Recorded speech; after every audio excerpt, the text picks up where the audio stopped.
పెళ్ళైన కొత్తలో. హ్మ్. ఏవండి బూస్ట్ హుహు. తాగండి. సూపర్. టిఫిన్ ఏం హ్మ్. చేయమంటారు? ఆహ్, ఏదో ఒకటి చేసేయి నీ ఇష్టం. కాదు మీ ఇష్టమే నా ఇష్టం. అమ్మ చెప్పండి హ్మ్. ఈ టిఫిన్ ఏం చేయాలో? ఆనియన్ దోస చేస్తావా? యాహ్! Thank you God. 2 సంవత్సరాల తర్వాత. ఏంటే మందులోకి సోడా అడిగితే గోలీ సోడా తెస్తావా? నీకు కారు కొను అంటే కేజీ బంగారం కావాలంటావా? నీ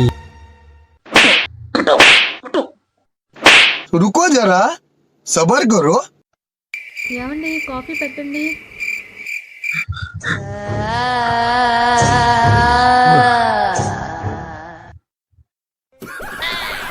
కాఫీయా?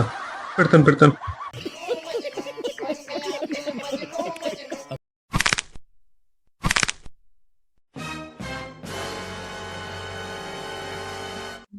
అరెరే! ఆ! పెళ్ళయి ఇన్ని సంవత్సరాలైనా గ్లాస్‌లో కాఫీ పోయడం మాత్రం రాదు. కాఫీ గ్లాస్‌లో కాదే నీ గొంతులో పొయ్యాలి.